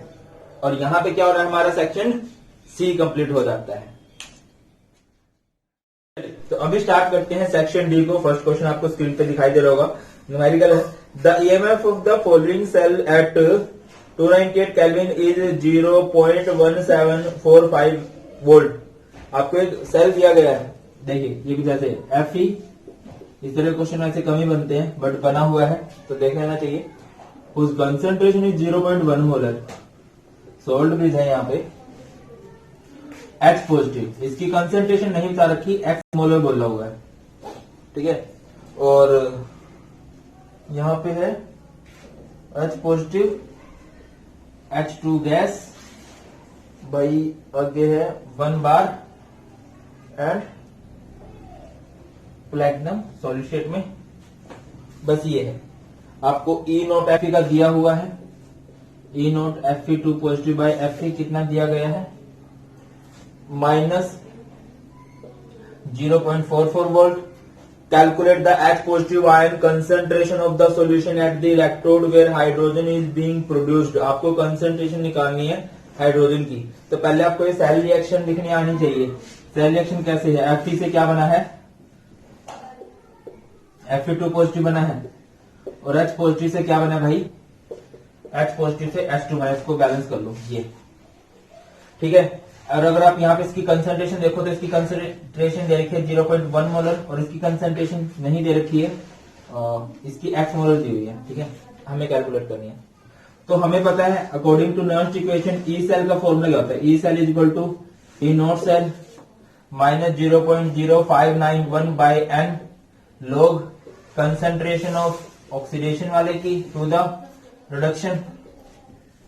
अब ई सेल तो आपको गिवन है, उन्होंने ईएमएफ आपको बताया है, कितना बताया है 0.1745। ई नॉट सेल कितना है, ई नॉट सेल कैसे निकलता है, रिडक्शन माइनस ऑक्सीडेशन, ऐसे निकलता है ना, reduction minus oxidation, minus 0.0591 by n. N बोले तो नंबर ऑफ इलेक्ट्रॉन लॉस और गेन, कितने का डिफरेंस दिख रहा है आपको यहाँ पे, 2 का डिफरेंस दिख रहा है। लोग और ऑक्सीडेशन किस पे हो रही है, ऑक्सीडेशन Fe2 पॉजिटिव पे हो रही है जिसकी कंसंट्रेशन 0.1 मोलर है। रिडक्शन किस पे हो रही है, हाइड्रोजन पे, जिसकी कंसंट्रेशन कितनी है X मोलर, और इसकी पावर क्या बनेगी, 2 बनेगी। क्लियर है, इसकी पावर 2 बनेगी ना। अब रिडक्शन है हाइड्रोजन पे जिसकी वैल्यू होती है 0.00, और ऑक्सीडेशन है आयरन पे जिसकी ई नोट दिया गया है कितना, माइनस 0.44, तो आ जाएगा प्लस 0.44, ये है 0.1745 माइनस 0.0295 आ जाएगा यहाँ से, और ये लोग क्या होगा 0.1 को मैं लिख सकता हूँ 10 की पावर -1, ठीक है, और माइनस ये क्या होगा लोग x की पावर। तो यहां से सिंपल आउट कर लोगे, इसके बाद तो मैथमेटिकल है, आपको लोग x की वैल्यू तो निकालनी पड़ेगी, x की कंसंट्रेशन निकालनी है ना, x के लिए निकाल लोगे आप लोग। अगला क्वेश्चन देखते हैं, नेक्स्ट क्वेश्चन की तरफ बढ़ते हैं। Among solution of copper sulphate and silver nitrate, ध्यान से समझिए, among solution of copper sulphate and silver nitrate are electrolyzed by 1 ampere current for 1 minute in separate electrolytic cell. Will the mass of copper and silver deposited on the cathodes be same or different? Explain your answer. क्या कहा गया है, अलग अलग beaker लिए गए हैं, एक में कॉपर सल्फेट लिया है, एक में सिल्वर नाइट्रेट लिया है। अब जो डिपॉजिट होगा, एक में कॉपर डिपॉजिट होगा, एक पे सिल्वर डिपॉजिट होगा। यहाँ पे ये कौन सा लॉ दिखाई दे रहा है, अगर आपको याद आ रहा हो, ये है Faraday's second law of electrolysis. क्या था फैराडे का सेकंड लॉ, ठीक है, कि कितना अमाउंट डिपॉजिट होगा डिपेंड करता है उनके केमिकल इक्विवेलेंट वेट पे। जब दोनों में से बराबर इलेक्ट्रिसिटी पास कराई गई है तो किस पे डिपेंड करेगा, उनके केमिकल इक्विवेलेंट वेट पे डिपेंड करेगा। ठीक है, आगे बढ़ते हैं, नेक्स्ट क्वेश्चन। ये सारे के सारे क्वेश्चन इलेक्ट्रोकेमिस्ट्री से दिए गए हैं और 101% मार्क माई वर्ड्स इलेक्ट्रोकेमिस्ट्री से न्यूमेरिकल आएगा, पक्का आएगा। क्वेश्चन देखिए, क्या दिया गया है, calculate the degree of dissociation. आपको क्या कैलकुलेट करना है, अल्फा कैलकुलेट करना है। और इलेक्ट्रोकेमिस्ट्री में डिग्री ऑफ डिसोसिएशन का फॉर्मूला क्या होता है, मैं बताता हूं। Molar conductivity at any concentration to the molar conductivity at infinite dilution. Clear. अब आपको ये निकालना पड़ेगा और ये निकालना पड़ेगा, ठीक है। अगर मैं बताऊं आपको molar conductivity at any concentration का फॉर्मूला क्या होता है, कंडक्टिविटी इंटू में 1000 बाय मोलैरिटी। अब कंडक्टिविटी ये कापा है, अब मैं फिजिक्स ऐसी है मेरी, संगीत से ज्यादा अच्छे से बताएंगे इसको, ठीक है। तो क्या है भाई, कंडक्टिविटी दी गई है 8.0 इंटू 10 की पावर -5 इंटू में 1000 एंड मोलैरिटी भी दी गई है। मोलैरिटी कितनी दी गई है, 0.0024, ठीक है बेटा। यहां से मोलर कंडक्टिविटी आ जाएगी eight a given concentration and molar conductivity at infinite dilution, इसको लिमिटिंग मोलर कंडक्टिविटी भी बोल देते हैं हम। अब देखो यार, molar conductivity at infinite dilution for CH3COOH का एक्सप्रेशन क्या रहेगा, हाँ ये रहेगा molar conductivity at infinite dilution of CH3COO negative plus molar conductivity at infinite dilution of H positive. अब इनकी मोलर कंडक्टिविटी आपको दी भी गई है, ठीक है। देख लो कितनी दी गई है, CH3COO नेगेटिव के लिए है 40.9 Simon centimetre square mole inverse, और इसकी है 349.6। तो बेटा जी इसको सम कर दोगे तो यहां से molar conductivity at infinite dilution आ जाएगी, molar conductivity at a given concentration आ जाएगी। इनको पुट करोगे और आपका आंसर आ जाएगा। नेक्स्ट क्वेश्चन है, solution of 2 electrolyte A and B are diluted. 2 electrolyte के सॉल्यूशन को डाइल्यूट किया गया, डाइल्यूट समझते ना, पानी डाला गया, ठीक है। इंपॉर्टेंट क्वेश्चन है मेरी साइड से, याद रखना इसको। The limiting molar conductivity of B increases to a smaller extent while that of A increases to a much larger extent comparatively. Which of the two is strong electrolyte? Y। एक बोला गया है A की ज्यादा increase हो रही है, B की कम इंक्रीज हो रही है। It means B is a strong electrolyte and A is weak electrolyte. Question बनता है ये कि डाइल्यूशन पे लिमिटिंग मोलर कंडक्टिविटी किसकी बढ़ती है, वीक इलेक्ट्रोलाइट की लिमिटिंग मोलर कंडक्टिविटी बढ़ती है ऑन डाइल्यूशन, बी की लिमिटिंग मोलर कंडक्टिविटी घटती है ऑन डाइल्यूशन। ये थोड़ी सी बढ़ती है, स्मॉलर एक्सटेंट पे बढ़ती है। क्यों बढ़ती है सर, ऐसे क्यों? यहां पे क्या हो जाती है, इंट्राइनिक अट्रैक्शन होने लगती है, और यहां पे क्या होती है, डिग्री ऑफ डिसोसिएशन इंक्रीज होने लगती है। यही लिखोगे, और मैं बार बार बोल रहा हूं कि ये बुकिश लैंग्वेज में लिखोगे ज्यादा सही रहेगा। वीक इलेक्ट्रोलाइट की लिमिटिंग मोलर कंडक्टिविटी बढ़ेगी ऑन डाइल्यूशन, क्यों, due to the increase in degree of dissociation. और यहाँ पे क्या है, इंट्राइनिक अट्रैक्शन होने लग जाती है। आयन ज्यादा बनने चाहिए बट यहाँ पे आयन अट्रैक्ट होने लग जाते हैं जब डाइल्यूशन बढ़ती है, इसी वजह से लिमिटिंग मोलर कंडक्टिविटी घटती है। तो बेटा ये था न्यूमेरिकल पोर्शन। अभी बढ़ते हैं आगे, और आगे आपका ऑर्गेनिक का क्वेश्चन आया हुआ है, और एक ऐसा क्वेश्चन जिसमें एबीसीडी वाले क्वेश्चन आए हैं। अब देखो यार, एबीसीडी वाले मतलब बहुत ज्यादा डर रहे हैं बच्चे सारे के सारे। बेटा एक चीज बोल दूंगा, मैक्सिमम सारी नेम रिएक्शन ही है, ध्यान से समझने की जरूरत है। An organic compound A with molecular formula C7H7NO। C7H7, जितने कार्बन है उतने हाइड्रोजन सिर्फ बेंजीन वाली फैमिली में देखने को मिलते हैं। तो C7H7 एक्चुअल में ये CONH2 है। C6H5CONH2, कार्बन 7 हो गए, सब तो सही है, ठीक। React with Br2 and aqueous KOH। अब बताओ ये कौन सी रिएक्शन है, Br2 एक्वस KOH। कितनी आसान ट्रिक बता रखी है मैंने, ये गारंटी दी है भाई, यूट्यूब पे किसी ने भी इतनी बड़ी ट्रिक नहीं बता रखी होंगी, ठीक है। चलो हमें किसी और से क्या मतलब, हम अपनी बात करते हैं। बेबी को बेस पसंद है, होफमैन का बेबी है ब्रोमोमाइड, और ब्रोमोमाइड को पसंद है बेस, तो ये क्या बन जाएगा भाई, ये बन जाएगा डिग्रेडेशन होगी यहाँ पे, ये होफमैन डिग्रेडेशन रिएक्शन है NH2। फिर इसकी रिएक्शन है which upon reaction with NaNO2 and HCl at 0 degree Celsius give C, ये होएगा B। अब इसकी रिएक्शन NaNO2 HCl के साथ कराई गई। आप खुद समझो यार, NaNO2 और HCl की जरूरत कहां पड़ती है। अब एनिलीन की रिएक्शन NaNO2HCl के साथ करवा दी, कौन सी नेम रिएक्शन है? ये है होफमैन डिग्रेडेशन, ये है डाइएजिटेशन रिएक्शन। इसमें क्या बनेगा? इसमें बनेगा भाई डाइजोनियम क्लोराइड, बहुत ही फेमस है डाइजोनियम क्लोराइड। ठीक है, ये बन गया आपका सी। क्लियर है? आगे बढ़ते हैं। नेक्स्ट क्या बोला गया है? Compound C on heating with CH3CH2OH। जो कंपाउंड सी है आपने उसको हीट किया विद CH3CH2OH। अभी थोड़े दिन पहले मैंने आपको ना एरोमेटिक कन्वर्जन करवाए हैं, और उसमें मैंने बताया था जब डाइजोनियम क्लोराइड को अल्कोहल के साथ ट्रीट करते हो तो वो किस में कन्वर्ट हो जाता है भाई? वो सिंपल एक बेंजीन में कन्वर्ट हो जाता है, सिंपल एक बेंजीन में। अगला क्या बोला गया है? Compound be on further reaction with bromine water. Compound जो बी है उसकी ब्रोमीन वाटर के साथ रिएक्शन करवाई गई है। ब्रोमीन वाटर के साथ जब भी रिएक्शन होगी 3 जगह पे अटैक होगा। किसका? ब्रोमीन का। कौन कौन साइड पे? सारी ऑर्थो और पैरा पे। यहाँ पे ब्रोमीन, ब्रोमीन और ब्रोमीन। ये बहुत फेमस है फॉर फिनोल। ठीक है, बट एनिलीन के साथ भी रिएक्शन पॉसिबल है। बताना जरा क्या मुश्किल था? बस डरे बैठे हैं, रिएक्शन पड़ी नहीं, बस डर गए। हुआ क्या? ध्यान से समझो। ठीक है, आगे बढ़ते हैं नेक्स्ट क्वेश्चन की तरफ। How will you convert aniline into fluorobenzene? ये कन्वर्जन भाई सारे के सारे कन्वर्जन करा दिए, एक बार वो देख लेना आप लोग। सारे के सारे आप खुद से करोगे। एनिलीन है एरोमेटिक कन्वर्जन वाले, तो एनिलीन से फ्लोरोबेंजीन कैसे बनेगा? आसानी से तो बनता नहीं। पहले इसकी रिएक्शन अभी करवाई थी NaNO2 एंड HCl के साथ, तो ये किसमें कन्वर्ट होगा? बेंजीन डाइजोनियम क्लोराइड में।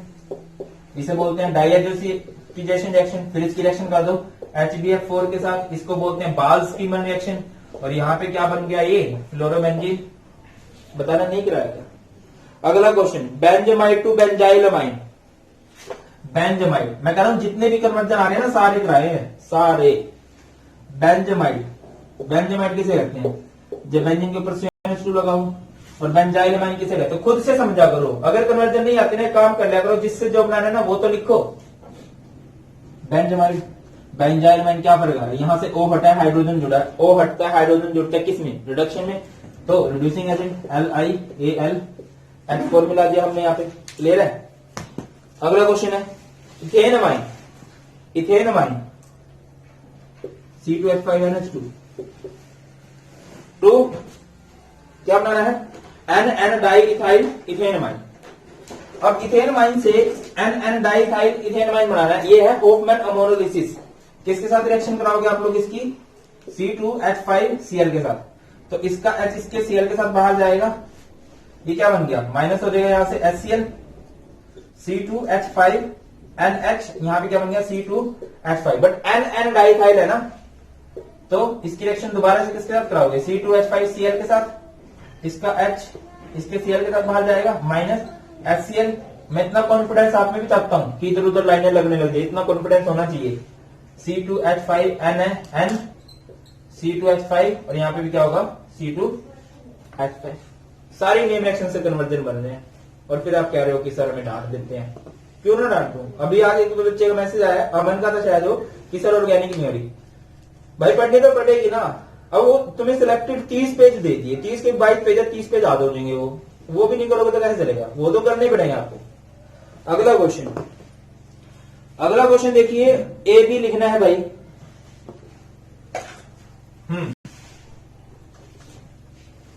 क्वेश्चन को समझिए आप लोग क्या हो रहा है। C2H5Cn, CH3 CH2 Cn है, इसकी पार्शियल हाइड्रोलिसिस की गई है। तो हाइड्रोलिसिस में क्या होता है? H2 के साथ रिएक्शन कराओगे ना, तो क्या हो जाएगा? CH3 CH2 C1H2, यही होगा ना। H2 के साथ कराओगे तो ऑक्सीजन इसके साथ जुड़ गया, H2 इसके साथ जुड़ गया।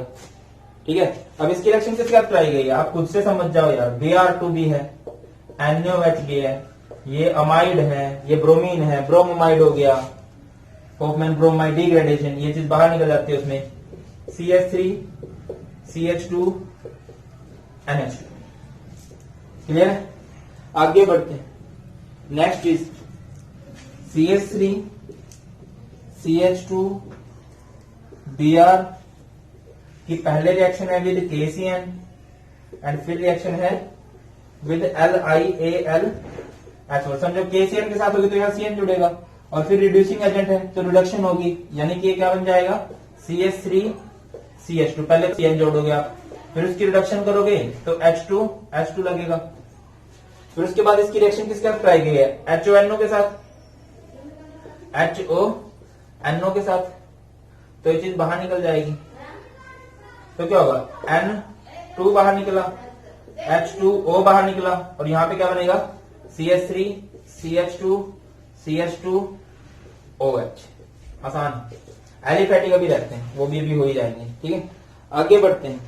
तो यहाँ पे भैया ऑर्गेनिक के क्वेश्चन खत्म हो गए। 5 नंबर में से एक 5 नंबर क्वेश्चन आएगा फिजिकल का, एक 5 नंबर क्वेश्चन आएगा इनऑर्गेनिक का, और एक 5 नंबर क्वेश्चन आएगा ऑर्गेनिक का। अब क्वेश्चन आ गया है भाई इनऑर्गेनिक का।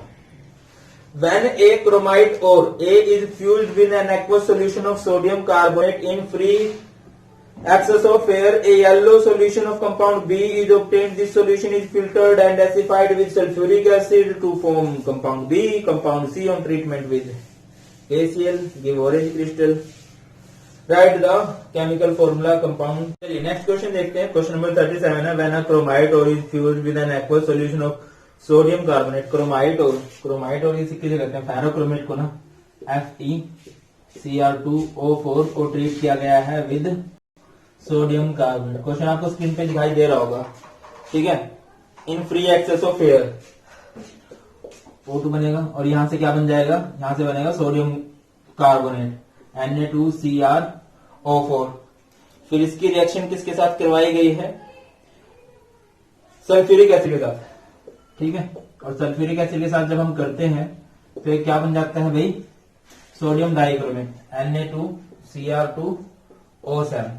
और इस सोडियम कार्बोनेट को फिर ट्रीट किया गया ऑन ट्रीटिंग विद KCl, तो ये किसमें कन्वर्ट हो जाता है, K2Cr2O7 में, पोटेशियम डाइकार्बोनेट में। पोटेशियम डाइकार्बोनेट की प्रिपरेशन इंपॉर्टेंट है, ये बताया है और ये आई हुई है।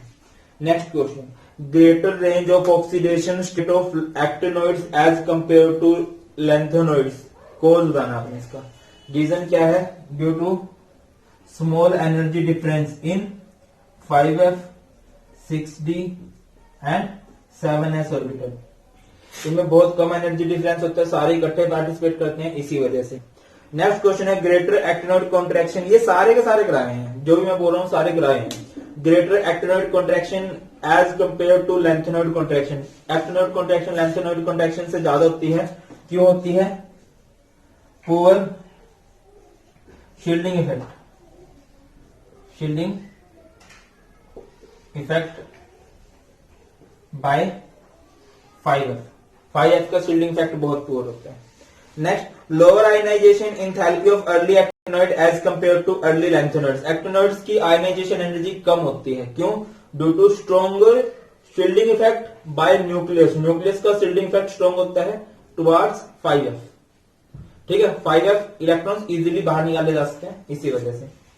उसके बाद क्वेश्चन है, व्हाट हैपेंस व्हेन, और मैं चाहता हूं क्वेश्चन आप लोग खुद से करो, ढूंढ के करो। अभी खुद से भी थोड़ी सी क्वेश्चन करनी चाहिए ना, तो लास्ट क्वेश्चन आप लोग खुद से करोगे। तो ये था बेटा जी CBSE के द्वारा करवाया गया सैंपल पेपर। आई होप कि इससे आपको बहुत कुछ आइडिया हुआ होगा कि पेपर में क्या आने वाला है। बस एक रिक्वेस्ट है, वीडियो अच्छी लगी है लाइक शेयर सब कुछ कर देना आप लोग।